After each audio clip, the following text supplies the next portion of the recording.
This is a gable roof, composition shingles, and around the perimeter between the shingles and the fascia board is flashing, metal flashing, and it's there because it serves a purpose. And the roof covering manufacturing instructions say that the metal flashing is supposed to be lapped a minimum of 2 inches, and over here it is. It kind of curves down a little bit. I'm not sure what that's about. We follow the flashing on along.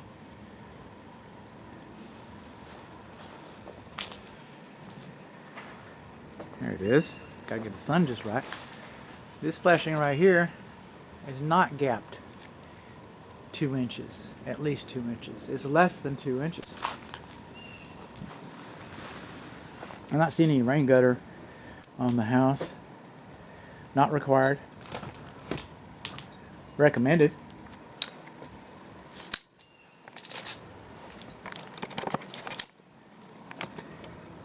That's a better example right here in front of me. Less than 2 inches. Heating it up. The underlayment here, if you can get in there, it's underneath the drip edge flashing. And we do not have a starter course. See the way the shingles cascade down, so the water can cascade down. And underneath the shingles there's an underlayment. And the underlayment is supposed to cascade down over the edge flashing. This edge flashing that's not lapped 2 inches. You got a big gap right there. It's actually lapped on top of this one, but it's not lapped on top of that one where you got the gap. What's that about? I don't know. Well, we learned. We learned that we don't have rain gutters that are not required. We learned that some of our edge flashing is not properly lapped, and some of our underlayment does not cascade over the drip edge flashing. It's okay that it goes under the rake edge. That's a rake edge. This is the drip edge. The underlayment is supposed to go beneath the rake edge flashing and over the drip edge flashing. I have an illustration of that baked into your inspection report.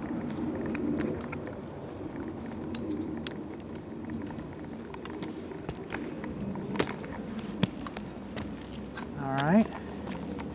The roof feels a little spongy. Kind of feels like a trampoline up here. Just saying. Moving on along.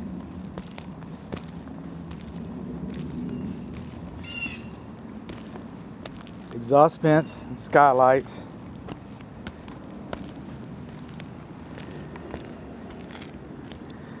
The fascia got a little wood rot right in there. That fascia trim board or the siding, take your pick, it's supposed to be 2 inches off of the roof covering. If it's next to the roof covering like that, then water will wick up and cause wood rot into the system.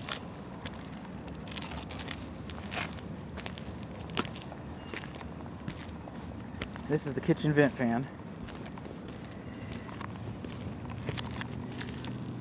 And our flashing plate's missing a fastener right there. For the garage area. And again, the siding is in direct contact with the roof covering. I am looking for hail damage. If not hail damage, impact damage. I'm looking for wind damage. I'm looking for damages like that, and I'm not really seeing them. This crepe myrtle,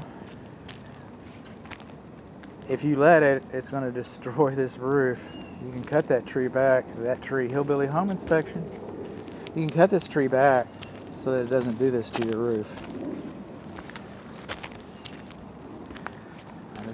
I'm just saying it's going to come back and bite you in the butt.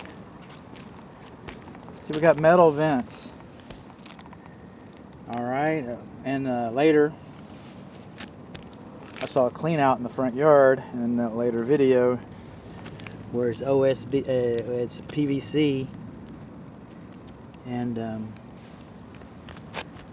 you know, but sometimes you would have like a metal drain and PVC vents. But if you've got metal vents coming over here, you can pretty much bet that, and I reserve the right to change my mind, but you can pretty much bet that we're going to find that we've got a cast iron drain system. Now the flashing around the chimney. You see the way this plate's coming up? This is a valley. Okay, this is where the water comes from.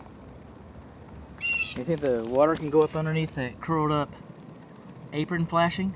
I do. And then all the flashing around the chimney is supposed to be bent in and sealed.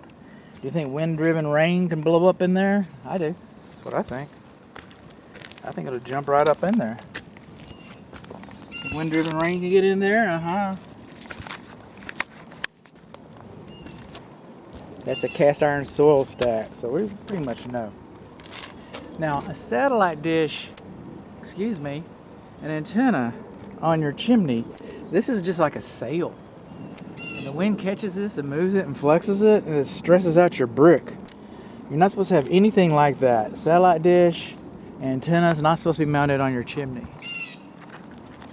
Think wind-driven rain can get in there? I do. See where water's been sitting all down in here? It's not really wide enough to require a cricket or a saddle. But best practices would have been to put a saddle on there. A cricket.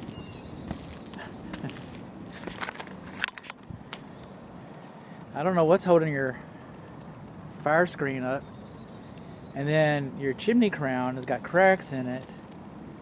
And when this home was built, a chimney cap was not required. But by today's standards, a chimney cap is required. And then we have a vent right here. How about this one? Right up in the middle of your ridge. Right up in the middle of your ridges, really? And you tell they've been working on this. They've had some problems, or they were expecting some problems. Give them some credit. Not a lot. Some credit. This roof covering is, okay, I weigh 180 pounds. And this is, I feel like I'm walking across a mattress.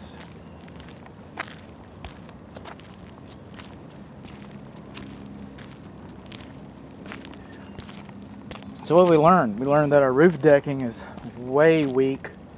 We learned that we've got a vent in the middle of our ridge. We learned that the flashing around the fireplace chimney hasn't been sealed properly. We learned that we've got an antenna on the fireplace. We've learned that our crown is cracked. We learned that the screen is not in place. We learned that we do not have a chimney cap. We also learned that right down here is a like button.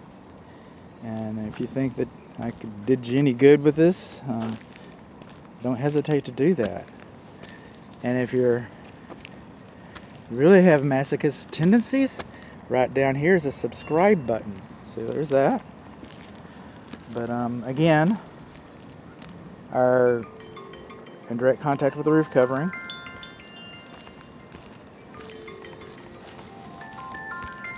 Wait a minute. A break from our sponsor.